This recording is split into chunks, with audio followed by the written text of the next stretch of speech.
morning. I am a little bit on the light side. I seem to always be in the morning. So I'm already dressed up in my cool Costco jacket. Now it's finally winter enough. Well, I guess it's only just fall, but it's cold enough and rainy enough to wear a hood, and then it's lined with fleece.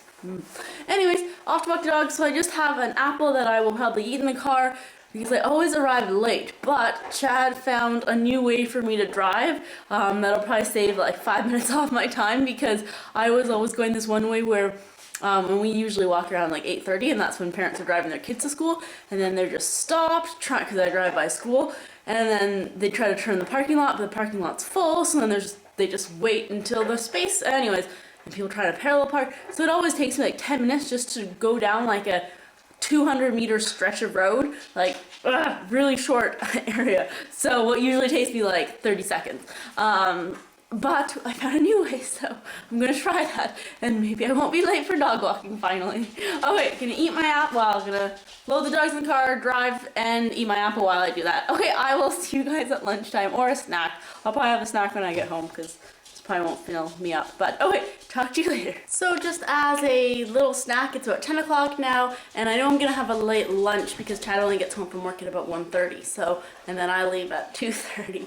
So we're gonna have a later lunch, so I'm just gonna have a snack of granola and some Greek yogurt. So I'm finished up this bag, the wholesome hemp granola. It's actually not that good, but I'm sure it's good for you, but it's not tasteful. And then I have a new brand of Greek yogurt. It's Yoplait Source. I don't know, it really doesn't seem, I don't know, it seems more like normal yogurt, not like Greek yogurt. And I know it only has 50 calories. I chose like a 0% fat one, but it still doesn't really taste like Greek yogurt that much. So this is what it looks like, and yes, you can see the granola looks nice and healthy. It's lunchtime and we are having Tofurky leftovers. A couple of days ago, actually I think it was Sunday, I found this while I was looking through our deep freezer downstairs, and I found this that I had bought last Christmas, because usually at the grocery store it's like $35, which is expensive. You get a lot in here, but still. But then every time right before Thanksgiving and Christmas they go on sale for $19.99, so I always buy an extra one.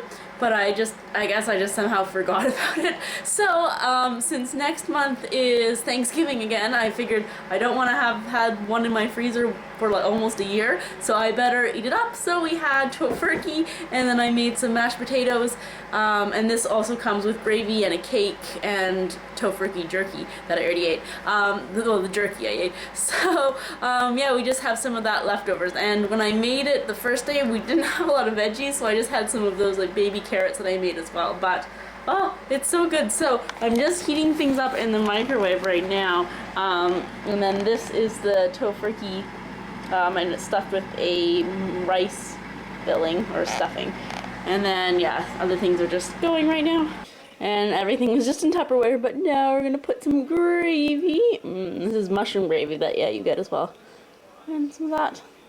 And Chad doesn't like cranberry sauce, so he doesn't get any.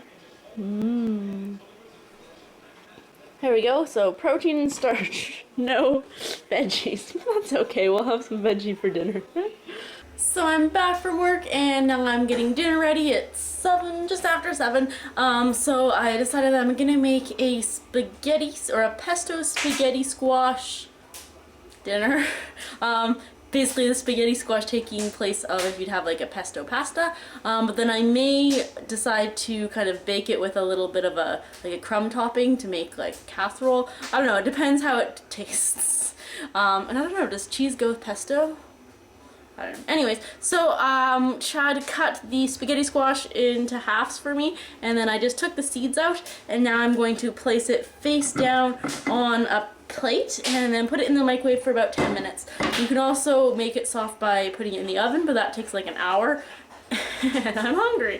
So yeah, microwave for 10 minutes does the trick. So now in the meantime, while that's going, I am just cooking some onions, a little bit of garlic, some mushrooms, and then I have some kale that I just kind of ripped apart and I threw it in there, and I'm just kind of letting it cook / steam so the kale becomes a little less crispy.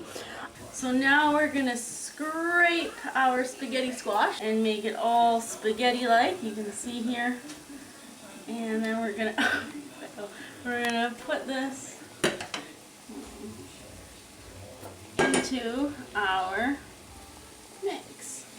And I think I overcooked the spaghetti squash a little bit, but that's alright. These were a bit smaller than other ones. And it's very hot. I even let it stand for about 5 minutes. So that's why I have it in a, holding it with a cloth. So now I added just some crushed red chili pepper and then just some other spice vegetable seasoning. But the main flavor is going to come from the pesto. So this is Kirkland, just from Costco. And this was why I decided to use this, because I figured it won't be good forever, and I can't remember the last time we had this. So just 2 nice big tablespoons. And I've turned the element off, so I'm not actually really cooking, it's still just warm. You could transfer it into another bowl, but I don't need to make so many other things. Oh, messy. And then I'm just going to put some Parmesan cheese, I decided, yes. So I think we'll just use the rest of this. And just still kind of stir it around. I'm going to grab a casserole dish, because I decided, yes, we are going to put it in the oven. And actually this was too big, but oh well. And put that all in there. And then I put a little mixture of, they're actually cornflake breadcrumbs, and with a tiny bit of butter, just to help it, I don't know, stick together a bit, and it'll have a nice gold to it. And I'm just going to put this all over, well, as much as I can all over. And this is just going to give it a nice crispy topping. Then since I love cheese, I'm just going to add a little bit more cheese, and we're just going to grate it over top.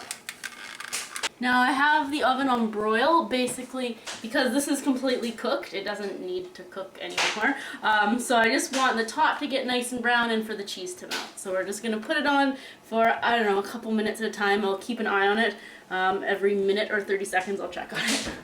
Alright, so that just needed a minute. Good that I didn't leave it in any longer. And so we have a nice brown crust on it, even some spots a little black. So yes, don't leave it in too long. And now we're going to taste it and hope it turns out and tastes good. And this is how it turned out. Sliced up. And I'm going to give it a taste. It's pretty hot. That's really good, actually. A little spicy. I think I might have dumped a little bit too many of the chili peppers in it, but I like spice and Chad does too, so that's okay. I'm very impressed. I'd never tried it before. I just kind of did some experimenting, but it turned out really well, and I'm very impressed. So I think you guys should give it a try, and yeah, it tastes like a bit mushy spaghetti because I overcooked the spaghetti squash, but yeah, you don't notice that it's like a squash in there. Alright, so that is it for What I Ate Wednesday. I hope you guys have a great day, and I'll see you next week. Bye.